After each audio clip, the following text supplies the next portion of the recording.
Hey everyone, welcome back to the channel. If you're a business owner or freelancer looking to simplify your financial management, you're in the right place. Today, I'm going to show you a full 2025 guide on how to connect your bank and credit card accounts to Zoho Books. This will help you keep all your transactions organized and save tons of time on bookkeeping.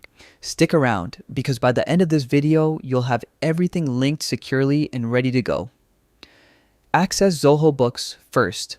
Open your favorite browser and head over to zoho.com/books.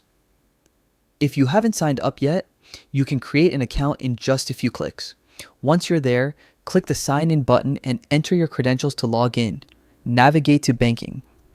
Once you're in, look at the left-hand menu and find the banking section. This is where you'll manage all your accounts. Click on it to open your banking dashboard.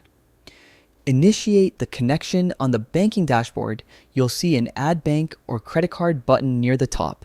Click that to start connecting your accounts. Select your provider next. You'll see a list of supported banks and credit card providers.